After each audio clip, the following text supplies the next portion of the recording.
आवाजाचा काय त्रास होतो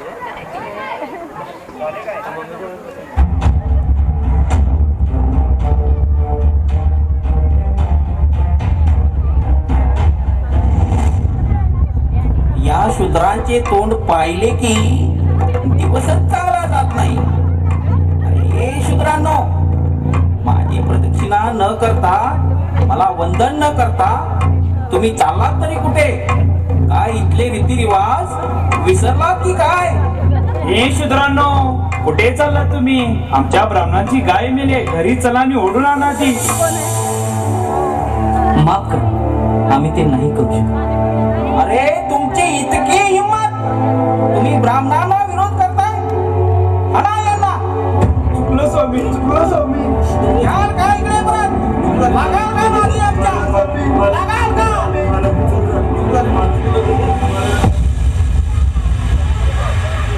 ही परिस्थिती होती या ठराविक जमातीची. 5000 वर्षे यांनी गुलामीत घालवली. ना त्यांना रस्त्याने चालण्याची मुभा होती, ना बोलण्याची मुभा होती. इतकेच काय, तर त्यांनी रस्त्यावर थुंकू नये म्हणून गळ्यात मडके लावले होते. त्यांनी इतके घोर अन्याय आणि इतके अत्याचार या जमातीने सोसले. म्हणून म्हणतात ना की जेव्हा जेव्हा अमानवी अत्याचार माणसावर होतात, तेव्हा तेव्हा निसर्ग त्याचा बदला घेण्यासाठी अशा एखाद्या महापुरुषाला जन्माला घालतो की तो पुरुष अवघड जीवनच बदलून टाकतो. आणि अशाच एका प्रज्ञासूर्याने सन 14 एप्रिल 1891 साली मध्य प्रदेशातील महू या गावी जन्म घेतला. आई रमाबाई आणि पिता सुभेदार रामजी यांच्या पोटी 14वे रत्न जन्माला आले आणि त्याचं नाव ठेवलं भीमराव रामजी आंबेडकर.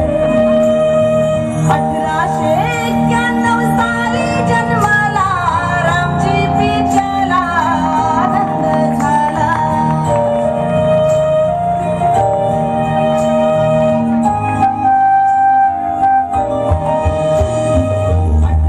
1891 साली जन्माला रामजी पिचला आनंद झाला. मातारी माई जोजली भीमाला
हे संकल्प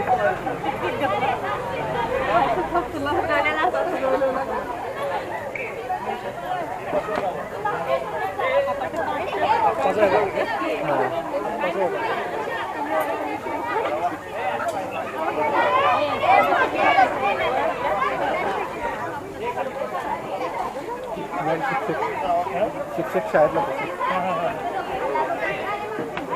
लहान लहान हे बाळानं इकडे जागा शिल्लक आहे. इकडे जागा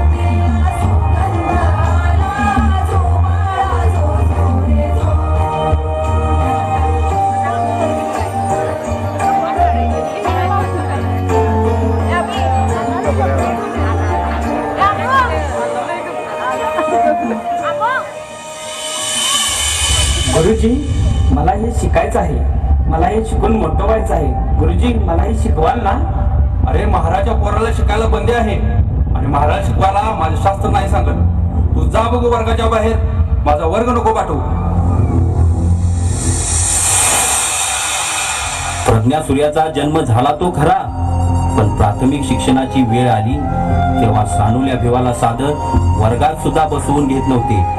त्यांना शिक्षण हे वर्गाच्या बाहेरच बसून घ्यावं लागलं आणि त्यांनी ते घेतलं. त्यांनी वर्गाच्या बाहेरच बसून BA Bombay University, MA Columbia University, MSc London School of Economy, PhD Columbia University, BSc London School of Economy, LLD Columbia University, doctor in literate Osmania University, barrister at law London अशा प्रकारच्या 32 डिग्र्या त्यांनी घेतल्या. त्या पण परदेशात जाऊन. परदेशातून शिक्षण घेऊन सामाजिक क्रांतीचे रणशिंग फुकणाऱ्या बाबासाहेबांची कीर्ती चंद्राप्रमाणे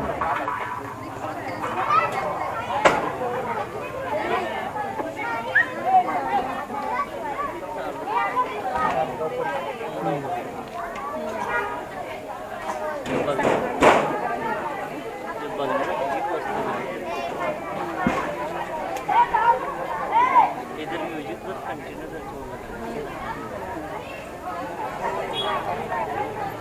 सम्राटला कंटिन्यू ठेवायला. नाही ते कसं झालं त्यांना ड्रेस चेंज करायला वेळ आहे. एकानंच 2-3 पात्र केले त्यामुळे तेवढा वेळ घ्यायला पाहिजे.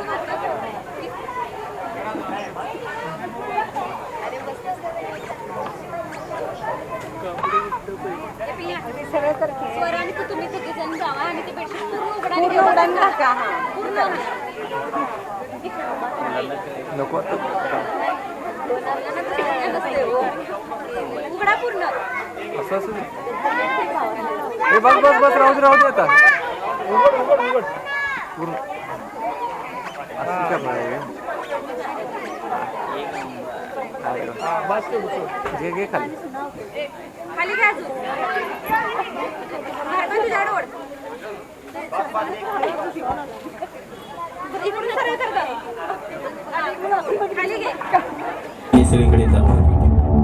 आप्पासाहेब पाटील एक दलित मित्र व सामाजिक कार्यकर्ते म्हणून तेव्हा प्रसिद्ध होतेच आणि त्यांच्याच प्रयत्नाने सकारात्मक साफल्य म्हणजे सामाजिक क्रांतीची शाहू महाराजांच्या उपस्थितीत झालेली निर्णायक अशी ती माणगाव. तेव्हापासूनच बाबासाहेब व शाहू महाराजांची मैत्री व एकमेकाबद्दलचा आदर हे त्यांचे फलित सर्वांनाच माहीत आहे.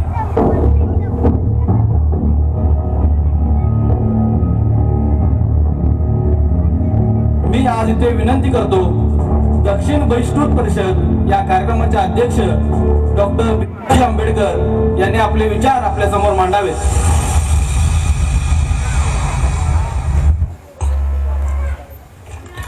माझ्या बंधूंनो आणि भगिनींनो, दक्षिण महाराष्ट्रातील ही बहिष्कृत परिषद ही पहिली परिषद आहे आणि छत्रपती श्री शाहू महाराजांच्या प्रेरणेने होत असलेली ही परिषद अतिशय अपूर्व स्वरूपाची आहे आणि तुम्हा लोकात आपल्या उन्नतीबद्दल कळकळ सुद्धा तितकीच अपूर्व आहे. आजपर्यंत आपल्या लोकांना वाटत होतं की आपल्यावर जी परिस्थिती आहे ते आपलंच दुर्भाग्य आहे. आपल्यावर होणारे अन्याय हे ईश्वरी लीला नसून इतरांच्या दुष्कृत्याचे परिणाम आहेत. आज आपल्याला कुठलेही मूलभूत हक्क नाही. ना शाळेत जाता येतं, ना साधं सार्वजनिक विहिरीवर पाणी भरता येतं, रस्त्यावर चालताही येत नाही, वाहनांचा वापरही आपण करू शकत नाही. तर आपल्याला आपल्या हक्कासाठी आपण काहीतरी योजना राबवायला हव्या आणि काही ठरावही पास करावे लागतील. आणि माझ्या या भाषणाच्या शेवटी मी राजर्षी शाहू महाराजांचे आभार मानतो. तसेच या सभेचे स्वागत अध्यक्ष आप्पासाहेब पाटील यांनाही मी धन्यवाद देतो. तसेच या सभेसाठी सर्व तत्परी मदत करणारे त्यांचेही मी आभार मानतो.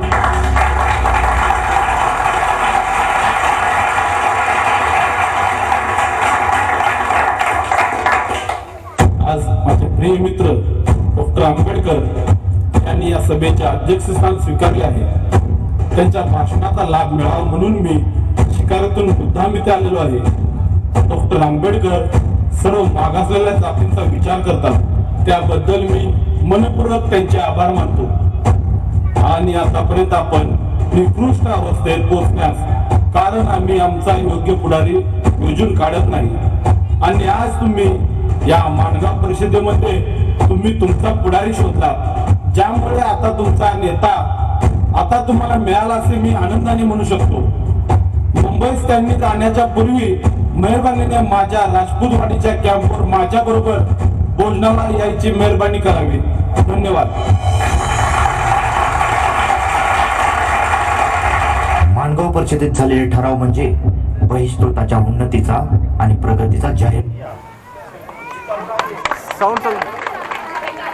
कोल्हापूर सारख्या संस्थानात झालेल्या परिषदेचे पडसाद पुढे अखंड भारतातील बहिष्कृतांच्या जागृतामध्ये झाले.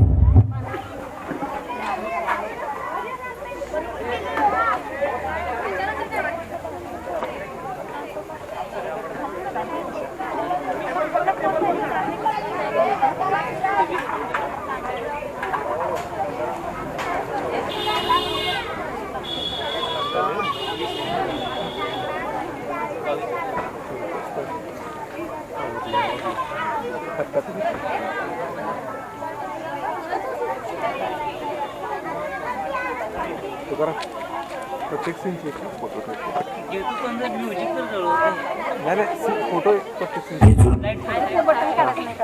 आणि त्याची जागा मदतीच्या हाताने घेतली. राजर्षी छत्रपती शाहू महाराज यांनी नेहमीच दुर्बल, सामाजिक दृष्ट्या उपेक्षित, आर्थिक दृष्ट्या मागासलेल्या वर्गाला संजीवनी देऊन त्यांच्या चेतना फुलवण्याचं काम केलं. असंच काय गंगाराम कांबळे यांच्याबद्दल. हा गंगाराम शाहू महाराजांच्या घोड्यांची देखरेख करण्याचे काम करायचा.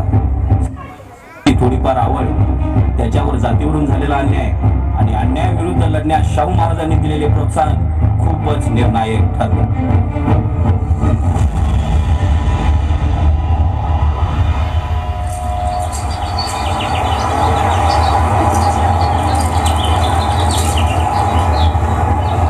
लय ताण लागल्या गड्या उन्हात काम करून. जरासं पाणी मिळालं असतं तर लय बरं झालं असतं. अरे त्या पाणवट्यावर तर आपल्याला पाणी द्यायला कोण नाही. आपण हातानं पाणी नाही घेऊ शकत. अरे ताणानं जीव जायला माझा. कोण नाही तर पाणी पिऊन यावं. चल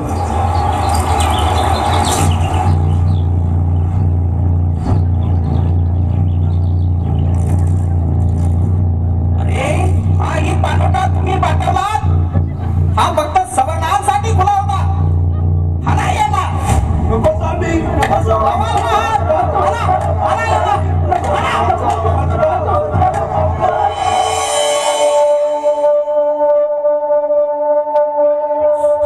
मुजरासाव महाराज, महाराज गंगारामाने पिण्यासाठी पाणवट्यावरून पाणी घेतले म्हणून उच्च वर्णाने चौकाने फोडले महाराज. अजूनही आपल्या लोकांची मानसिकता सुधारलेली नाही. आता असल्या नीच विचार करणाऱ्या लोकांना धडा शिकवायलाच हवा.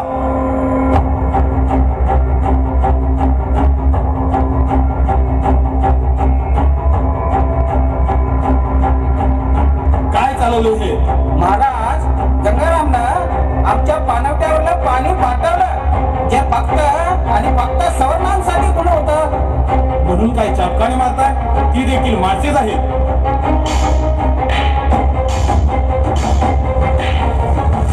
चला निघा इथून. गंगाराम, तू आजपासून तुझ्या स्वतःच्या मनगटावर व्यवसाय करायचा. मी तुला हवी ती मदत करायला तयार आहे. तू स्वतःचे छोटेसे चहाचे दुकान घाल आणि तुझ्या दुकानामध्ये पहिला चहा मी पिणार. कारण लोकांची मानसिकता बदलायला हवी की एक राजा इथे चहा पिऊ शकतो तर कसलीच शंका मनात नसावी. असा हा लोकराजा, दूरदृष्टीचा राजा, सामाजिक राजकीय आयामांना अग्रस्थानी ठेवून मनुष्य उन्नतीचा मार्ग पत्करला. जे खचले, थांबले त्यांना प्रोत्साहन दिले. मानवजातीला आणि कोल्हापूरला लाभलेला थोर राजा, अस्पृश्यतेला थारा न देणारा. अस्पृश्यता हा शब्द मुळात मला आवडतच नाही. अस्पृश्यता हा शब्द कानात गरम पोळात ओतल्यासारखा वाटतो. असं निर्भीडपणे मत मांडणारा एक महान राजा.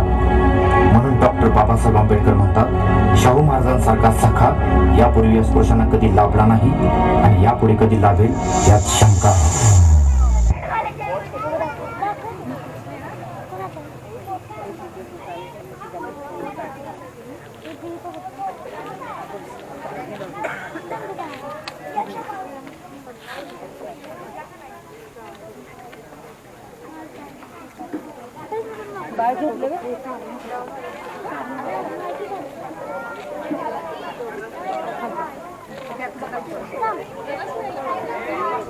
अरे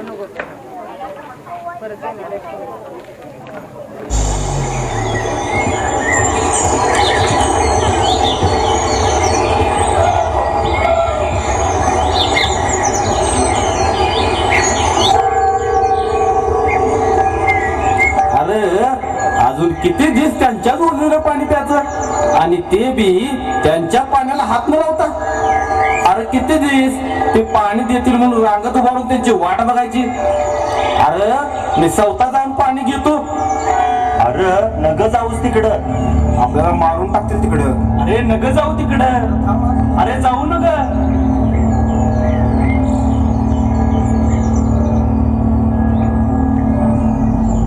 शिव शिव शिव शिव. अरे पाणी पाठवलं याने आमचं. बघताय काय? हाना ना हाना, सोडा यांना, सोडा. हाना यांना, हाना.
झाल्यावर घे सगळं काय पाहिजे.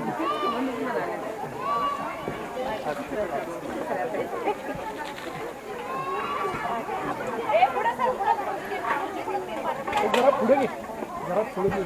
बस बस बस बस घे, बस लय नको. हे बाळा दिसायला पाहिजे. एक खुर्ची पाठीमागं घे आणि एक पुढं घे. पुढची पाठीमागं घे. हा हा तशी घे. हा हा ती पण अशी घे. तशी घे. हा आणि जरा अशी दिसतं. क्रॉस मध्ये ठेव म्हणजे तुमचे चेहरे दिसतील. संपूया आपण अशा कर. हा सांगडले ते ना. हा दोन सांगडले. अशा इकडे कोण कोण बोल. आणि जरा चेहरा जरा चेहरा दाखवा. घाबरच सुरुवातच चांगली झाली.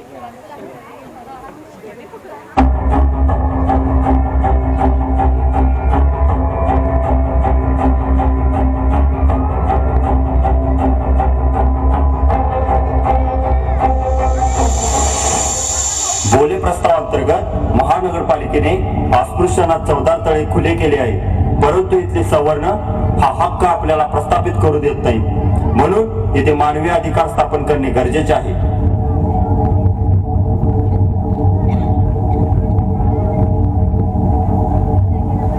बंधूंनो आणि भगिनींनो, अन्याय करणाऱ्यापेक्षा तो सहन करणारा अधिक मोठा गुन्हेगार असतो. पाणी ही निसर्गाची देणगी असून या देशातील सनातनी लोक अस्पृश्य समाजाला आपल्या हक्कापासून दूर का ठेवतात? या पृथ्वी तलावर असणाऱ्या सर्व मानवांचा यावर समान अधिकार आहे आणि तो मी त्यांना मिळवून देणारच. आणि हा प्रश्न पाप पुण्याचा नाहीये, हा आपल्या हक्काचा आहे. त्यामुळे उठा, चला, शिका, संघटित व्हा आणि संघर्ष करा.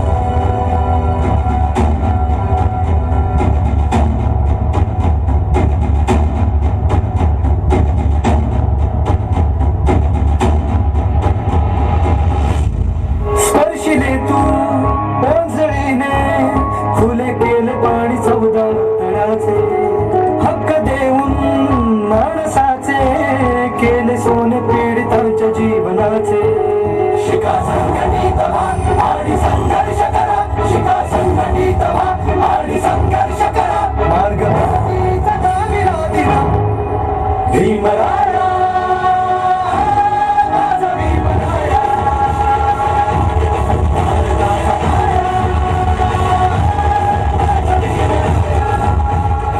डॉक्टर बाबासाहेब आंबेडकरांचा, डॉक्टर बाबासाहेब आंबेडकरांचा.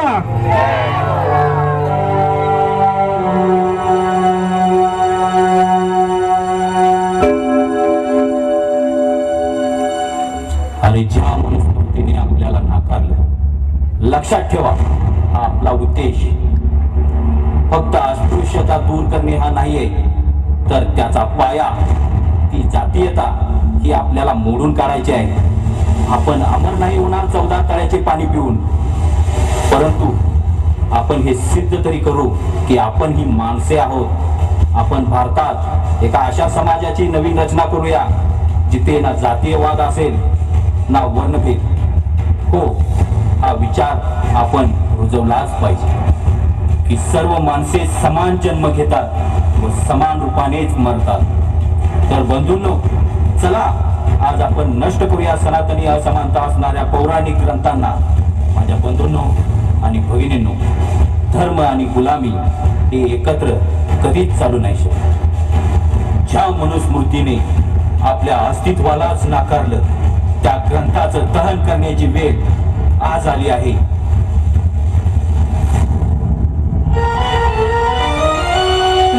पुराण मनूची पोथी माझ्या भीमानं एकाल्या राती. पुराण मनूची पोथी माझ्या भीमानं एकाल्या राती.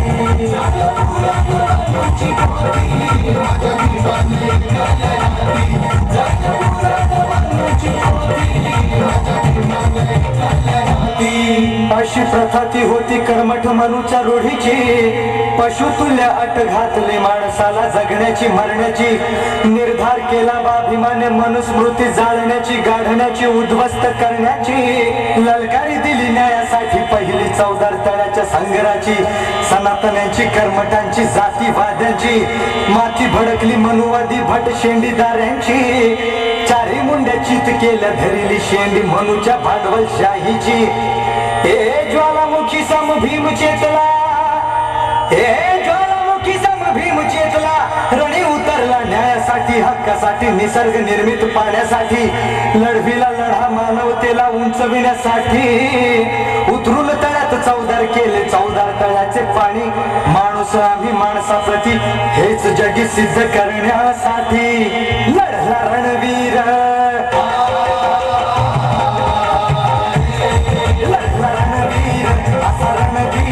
माळभूमीवर केली जगात पहिली ही क्रांती.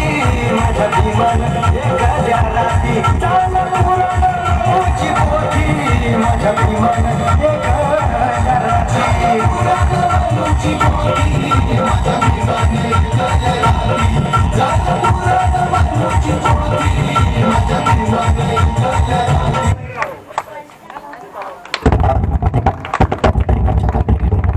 स्वराज्याचं सुंदर स्वप्न दाखवलं. लोककल्याणकारी श्री छत्रपती शिवाजी महाराजांच्या काळात ज्या विषारी ग्रंथाने विरोध केला, अशा विषमतेने भरलेल्या मानवी उत्कर्षाला हानिकारक असणाऱ्या मनुस्मृतीचे दहन म्हणजे बाबासाहेबांनी जणू शिवाजी महाराजांच्या राज्याभिषेकावेळी झालेल्या अपमानाचा तो बदलाच होता. आणि तो बदला बाबासाहेबांनी रायगडावर आपल्या हजारो अनुयायांसोबत मनुस्मृतीच्या प्रती जाळून घेतला. सन 1930च्या दरम्यान झालेल्या गोलमेज परिषदेमध्ये बाबासाहेबांनी इंग्रज सवर्णांना त्यांच्या दमनकरी वागणुकीला मागासवर्गाचे खच्चीकरण होण्याचे कारण सांगून अस्पृश्यांना राजकीय हक्कांची मागणी ठेवली होती. ती मागणी म्हणजे स्वतंत्र मतदारसंघ. गांधीजी अस्पृश्यांना हिंदू समाजाचा एक अविभाज्य घटक मानत होते. त्यामुळे त्यांनी अमरण उपोषण सुरू केलं होतं. शेवटी लोकहिताचा विचार करून बाबासाहेब व गांधींच्या मध्ये झालेला हाच तो पुणेकरा. किती हा आंतरविरोधीपणा होता. मुस्लिम शिखांना स्वतंत्र मतदारसंघ होते, तेही अस्पृश्यांपेक्षा सर्वार्थाने सक्षम असताना. पण उपेक्षित मागासवर्गाला धर्माचा अविभाज्य भाग मानण्यात येत होतं, पण सर्व स्वरूपाचे अधिकार नव्हते. पुणे करार म्हणजे जणू अस्पृश्यांचा राजकीय इतिहासाचा पायाच ठरला होता.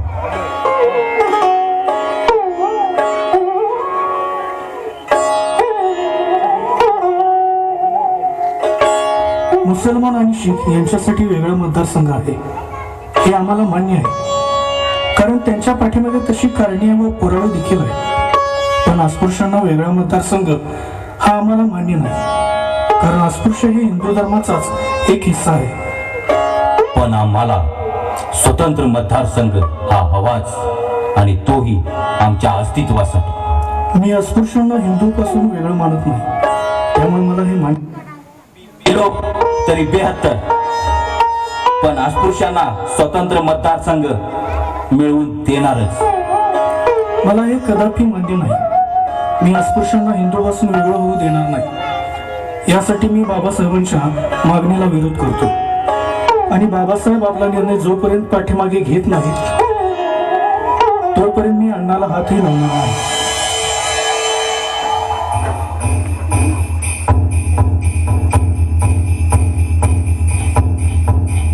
बाबासाहेब बापूजींची तब्येत खूप खालवली आहे. त्याने अमरण उपोषण सुरू केलं आहे. फक्त तुम्हीच वाचू शकता आमच्या बापूंना. तुमच्या पाया पडतो बाबासाहेब, वाचवा आमच्या बापूंना.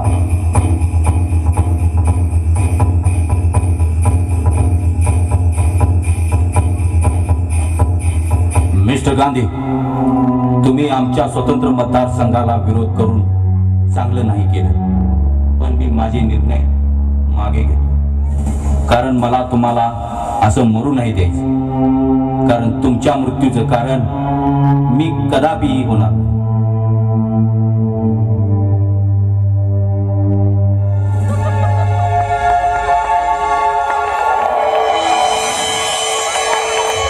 कार्ल मार्क्स नेहमी म्हणायचा, धर्म ही आपुची गोळी आहे, म्हणजे धर्माची ज्यात समानता, बंधुता, एकता यासारख्या गोष्टींची काहीच किंमत नसते. फक्त धर्म जे सांगेल तेच अंतिम सत्य. काहीच असंच चित्र होतं भारतात. म्हणजे माणसाला माणूसपणच नव्हतं, असमानता.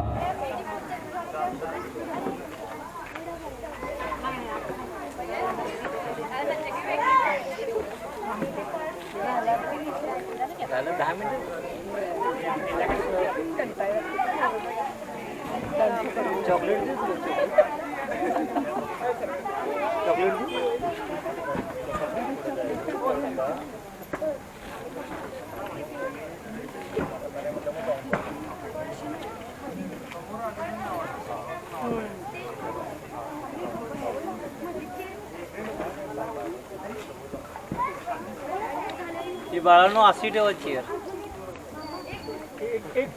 हा प्रत्येक इकडे तोंड करा. तोंड इकडे करा. प्रत्येक इकडे तोंड करायचं. ती ती इकडे बघायचं. ती बघ ती चेअर पण इकडे जराशी. हा इकडे घे, इकडे घे. विजय तिकडे घे रे, तिकडे. चेअर जराशी. हा बस. ब्ल्यू चेअर इकडे ओके, ओके, ओके. बस बस बस.